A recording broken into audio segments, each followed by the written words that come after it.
अस्सलाम वालेकुम स्टूडेंट्स। आज हम आइसोमरिज्म के सेकंड जो है पार्ट उसकी बात करते हैं। सेकंड इसकी जो टाइप है आइसोमरिज्म की उसे स्ट्रक्चरल आइसोमरिज्म कहा जाता है। इसकी अगर डेफिनेशन की बात की जाए, the isomerism arises due to different arrangement of atom in a molecule is called structural isomerism. Structural isomerism differ from each other in the connectivity of atoms. तो मतलब कि हमारे पास इसके एटम्स की अरेंजमेंट जो है वो यहाँ पे डिफरेंट होगी और यहाँ पे इनकी कनेक्टिविटी भी डिफरेंट हो जाएगी। जबकि हमने जो है ज्योमेट्रिकल आइसोमरिज्म में पढ़ा था कि वो फ्री रोटेशन हो रही होती है स्पेस में। तो यहाँ पे हम देखते हैं कि इसमें जो है स्ट्रक्चरल आइसोमरिज्म की आगे टाइप कौन कौन सी है। तो हमारे पास इसकी फर्दर जो है वो 5 टाइप्स हैं जिन्हें हम यहाँ पे स्टडी करेंगे कि वो कौन कौन सी हैं। नंबर 1 जो है इसे कहा जाएगा, ये हमारे पास चेन आइसोमरिज्म है। And second one is position isomerism.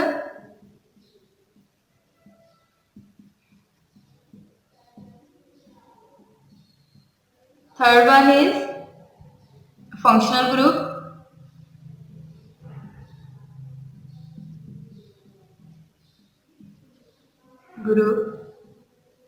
Isomerism. Fourth one metamerism.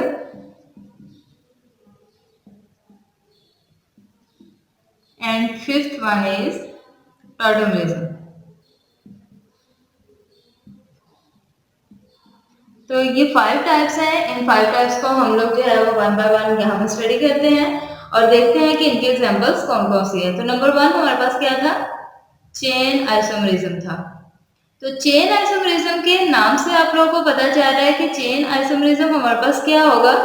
यहाँ पे हमारे पास अगर मैं इसकी डेफिनेशन की बात करती हूँ, compound have same molecular formula. Again यहाँ पे लिख देती हूँ, सेम मॉलिक्यूलर फॉर्मूला होगा,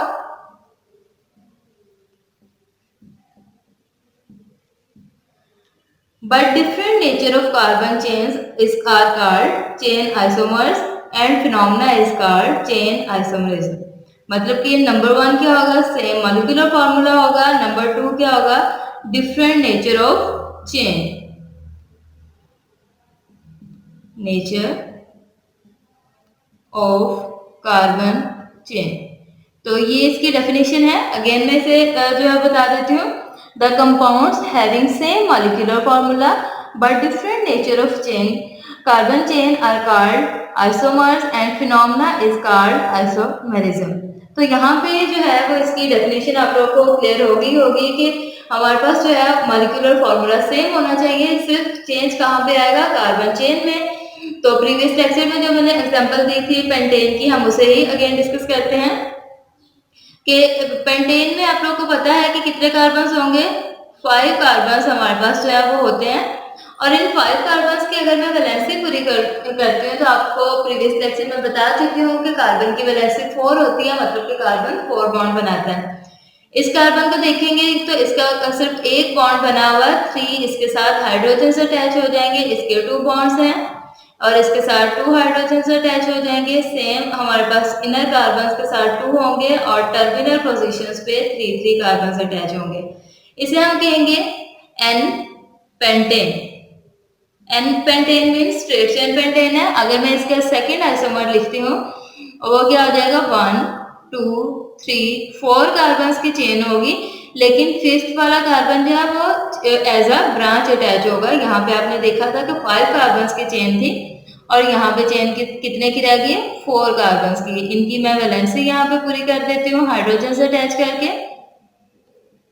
तो अब यहाँ पे देख सकते हैं कि कार्बन की और हाइड्रोजन की जो है वो तादाद उतनी ही है और इसे हम कहेंगे आइसोपेंटेन। और सेम इसी तरह हम जो है वो इसकी जो है नेक्स्ट टाइप की बात करते हैं, जो कि हमारे पास हम 1 2 3 कार्बन्स को चेन में लिख देते हैं और 2 को एज अ ब्रांच लिख देते हैं। इनकी अगर मैं हाइड्रोजन की वैलेंसी पूरी करती हूँ तो ये हमारे पास इस फॉर्म में जो है वो आ जाता है।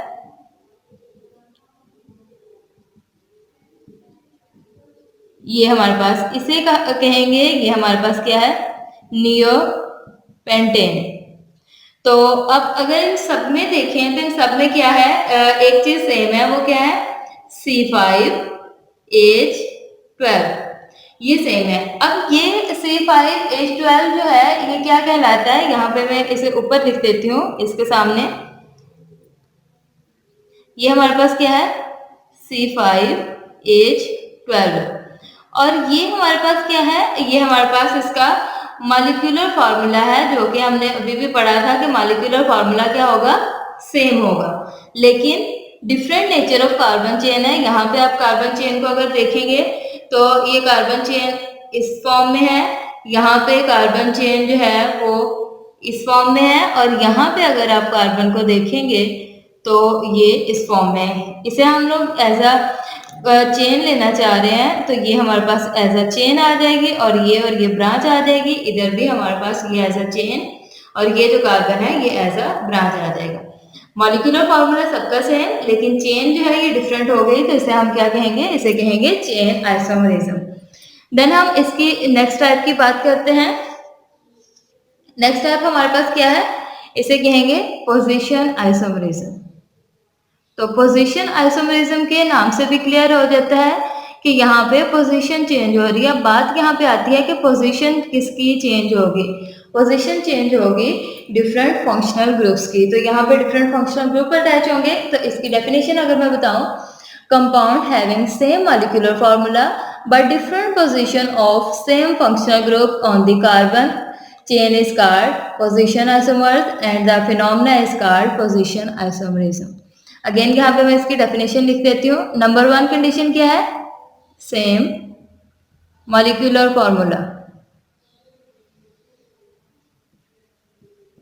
फॉर्मूला, और सेकंड इसकी कंडीशन क्या है कि हमारे पास different position of same functional group,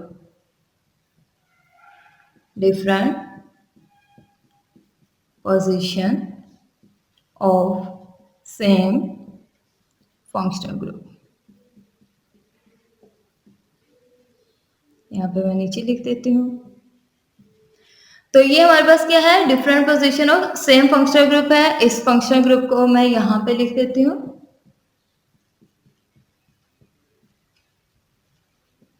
तो ये इसकी डेफिनेशन जो है वो क्लियर होगी। यहाँ पे हमारे पास मॉलिक्यूलर फार्मूला सेम होना चाहिए, लेकिन फंक्शनल ग्रुप की जो पोजीशन है वो हमारे पास डिफरेंट होनी चाहिए, लेकिन फंक्शनल ग्रुप भी सेम होना चाहिए। अगर एक आइसोमर पे क्लोरीन लगा है तो दूसरे पे भी वही होगा, एक पे ब्रोमीन है तो दूसरे पे भी ब्रोमीन ही लगा होगा। तो हम यहाँ पे जो है वो एग्जाम्पल देख लेते हैं। क्लोरोप्रोपेन की जो है वो एग्जाम्पल कर लेते हैं। यहाँ पे मैं लिख देती हूँ क्लोरोप्रोपेन। क्लोरोप्रोपेन का मतलब है कि हमारे पास 3 कार्बन वाला कंपाउंड है और इसके ऊपर एक क्लोरीन जो है वो अटैच है, और इसे कहेंगे क्लोरोप्रोपेन। तो अगर मैं यहाँ पे 3 कार्बन लिख देती हूँ ये प्रोपेन के, और यहाँ पे अगर मैं क्लोरीन जो है फंक्शनल ग्रुप लगा देती हूँ इस फर्स्ट कार्बन पे, तो इसके 2 बॉन्ड्स बन गए, 2 हाइड्रोजन अटैच हो जाएंगे, इसके साथ भी 2 हाइड्रोजन अटैच हो जाएंगे, और इसका एक बॉन्ड है, सो 3 हाइड्रोजन अटैच हो जाएंगे। ये हमारे पास क्या बन गया, ये क्लोरोप्रोपेन है। लेकिन क्योंकि ये फर्स्ट कार्बन पे के ऊपर क्लोरीन लगी हुई, तो इसे हम कहेंगे 1 क्लोरोप्रोपेन। लेकिन अगर इसे इसके आइसोमर की बात करते हैं तो उसमें भी कार्बन कार्बन एंड 3 कार्बन ही लगाएंगे, जैसे कि हमने यहाँ पे लगाए थे। लेकिन यहाँ पे क्लोरीन फर्स्ट कार्बन पे था, अब हम यहाँ पे सेकंड पे लगा देंगे। इनकी कार्बन की वैलेंसी पूरी करें, क्योंकि कार्बन 4 बॉन्ड बनाता है, तो एक एक बॉन्ड बनाया हुआ 3 हाइड्रोजन अटैच हो गए। इस कार्बन ने 1 2 एंड 3 बॉन्ड बनाए हुए, 4th हाइड्रोजन अटैच हो गया। इसका नाम लिखेंगे तो सेकंड कार्बन के ऊपर क्लोरीन आ रहा है, तो इसका नाम आ जाएगा 2 क्लोरोप्रोपेन। अब यहाँ पे आप देख सकते हो कि दोनों का जो है वो मॉलिक्यूलर फार्मूला सेम है, और अगर मैं इनका मॉलिक्यूलर फार्मूला लिखूं तो कार्बन सबसे पहले लिखती हूँ 1 2 एंड 3 कार्बन है। इधर भी देख लें 1 2 एंड 3 कार्बन है। देन मैं लिखूंगी हाइड्रोजन 3 4 5 6 एंड 7 जो है हाइड्रोजन है। इधर भी देख लेते हैं 3 एंड 3 6 प्लस 1 7, तो हाइड्रोजन दोनों में 7 है, और इधर भी 1 क्लोरीन है और इधर भी 1 क्लोरीन है। मतलब कि दोनों में हमारे पास क्या है, मॉलिक्यूलर फार्मूला सेम है, लेकिन स्ट्रक्चर फार्मूला क्या आ जाता है, या पोजीशन ऑफ आइसोमर क्या आ जाती है, ये डिफरेंट आ जाती है। तो इसे हम लोग कहेंगे ये हमारे पास क्या आ जाएगा, पोजीशन आइसोमरिज्म है, या ये हमारे पास जो कंपाउंड्स हैं ये पोजीशन आइसोमर्स कहलाते हैं। जब ये वाला इसका आइसोमर कहलाता है और ये वाला कंपाउंड इसका आइसोमर कहलाता है, तो ये हमारे पास पोजीशन आइसोमर जो है वो यहाँ पे क्लियर होगा।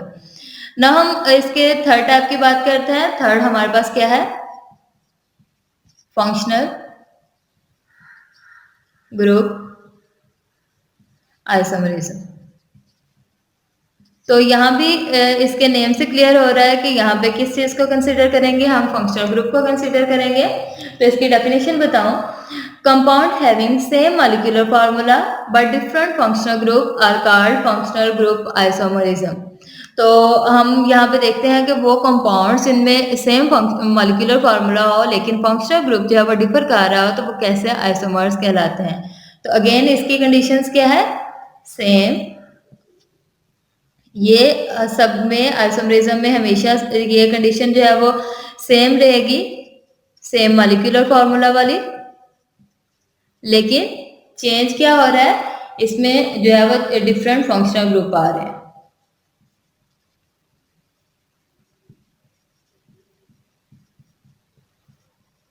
आप यहाँ पे देख सकते हैं कि पोजीशन में और फंक्शनल ग्रुप आइसोमरिज्म में फर्क क्या है।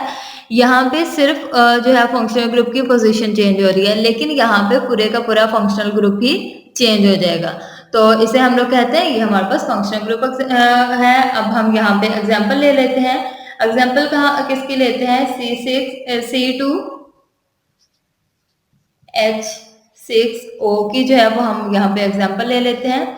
अब यहाँ पे आप देख रहे हैं कि 2 कार्बन्स हैं, 6 हाइड्रोजन्स हैं और 1 ऑक्सीजन है। तो अगर मैं इन्हें लिखती हूँ फर्स्ट आइसोमर की फॉर्म में, तो कार्बन, ऑक्सीजन एंड कार्बन। तो फंक्शनल ग्रुप में प्रीवियस लेक्चर में आप लोग पढ़ चुके हो कि ये किस चीज का फंक्शनल ग्रुप होता है, ये हमारे पास ईथर का फंक्शनल ग्रुप होता है। इसमें अब हम कार्बन की वैलेंसी पूरी करते हैं। ये कार्बन जस्ट 1 बॉन्ड बना रहा है, तो 3 हाइड्रोजन इसके ऊपर अटैच हो जाएंगे। ये कार्बन भी 1 बॉन्ड बना रहा है, 3 आ जाएंगे। तो ये यहाँ पे कार्बन, ऑक्सीजन, हाइड्रोजन सबकी वैलेंसी पूरी होगी। और इसका नाम भी मैंने फंक्शनल ग्रुप के लेक्चर में बताया था, आप लोगों को पहले इन दोनों का नाम लिखना है, देन एंड पे क्या लिख देना है, ईथर। तो 2 मिथाइल ग्रुप है, तो मैं यहाँ पे लिख देती हूँ डाई मिथाइल, और एंड पे क्या लिख देंगे, ईथर। तो ये हमारे पास क्या आ जाएगा, ये इसका स्ट्रक्चर आ जाएगा।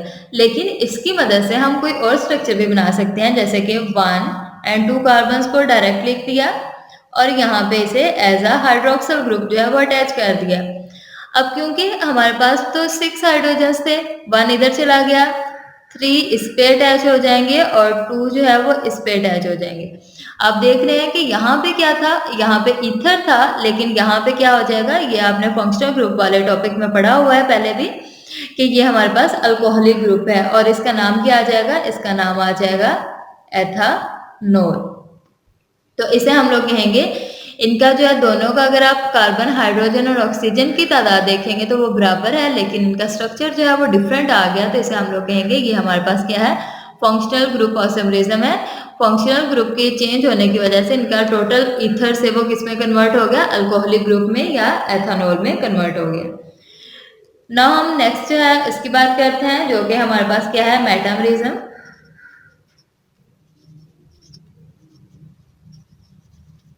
यहाँ पे बात करते हैं कि मेटामरिज्म जो होता है ये हमारे पास क्या होता है। तो मेटामरिज्म की डेफिनेशन की बात करते हैं, compound having same molecular formula but unequal distribution of carbon atoms on the both side of functional group is called metamers and phenomena is called metamerism।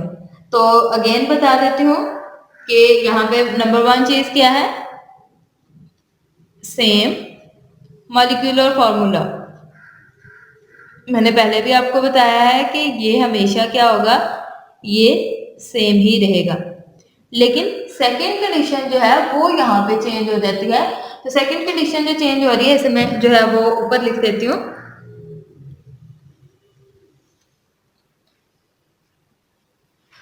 तो सेकेंड कंडीशन क्या थी, unequal distribution of carbon atom on the both side of functional group. यहाँ पे मैं लिख देती हूँ unequal distribution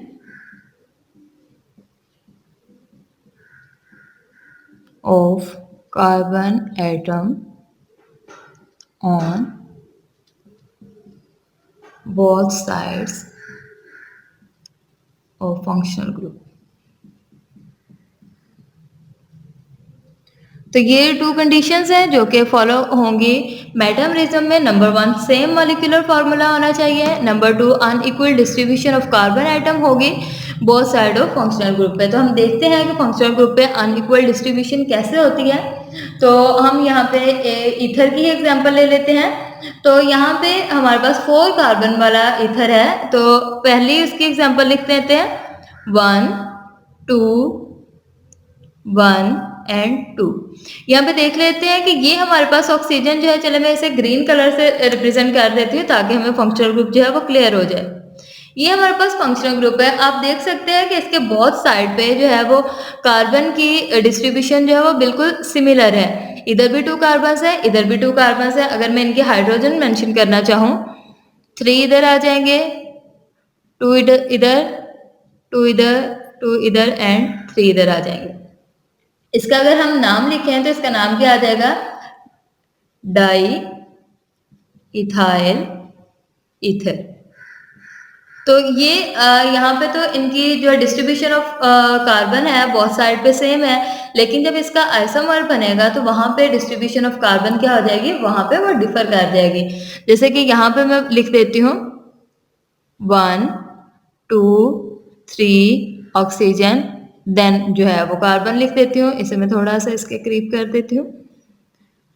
तो यहाँ पे आप देख सकते हैं कि फंक्शनल ग्रुप हमारे पास जो है वो एक साइड पे चला गया है। यहाँ पे अब क्या हो जाएगा, अनइक्वल डिस्ट्रीब्यूशन ऑफ कार्बन जो है वो यहाँ पे शो हो रहा है। ये फंक्शनल ग्रुप है, इसके साइड पे एक कार्बन है और इधर क्या आ जाएंगे, 3 कार्बन आ जाएंगे। तो ये क्या हो जाएगी, unequal distribution of carbon atom on the both sides of functional group.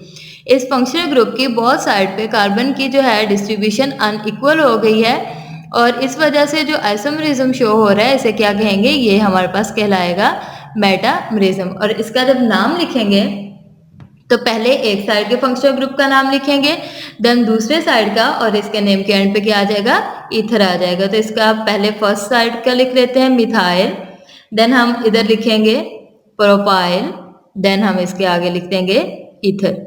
तो ये हमारे पास टाइप है मेटामरिज्म की, जिसमें फंक्शनल ग्रुप के बहुत साइड पे कार्बन की जो डिस्ट्रीब्यूशन है वो क्या हो जाती है, अनइक्वल हो जाती है। इसके बाद हम इसकी फिफ्थ जो है वो टाइप की बात करते हैं, और फिफ्थ टाइप हमारे पास क्या आता है, टॉटमरिज्म आ जाता है। और टॉटमरिज्म को जब हम देखते हैं,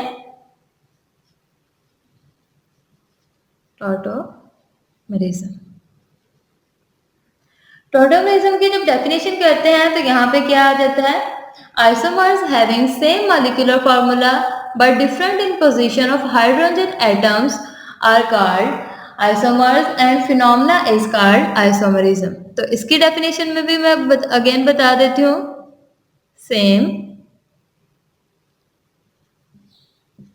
मॉलिक्यूलर फॉर्मूला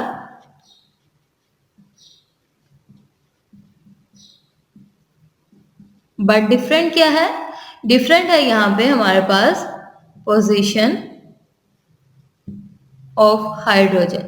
ये हाइड्रोजन की पोजीशन जो है वो डिफरेंट कैसे होती है, इसे हम लोग कहते हैं कि इस फॉर्मूला में या टॉटमरिज्म हमारे पास वो फिनोमेना होता है जिसमें क्या होती है, शिफ्टिंग ऑफ प्रोटॉन होता है। प्रोटॉन हमारे पास क्या होता है, H positive, from one functional group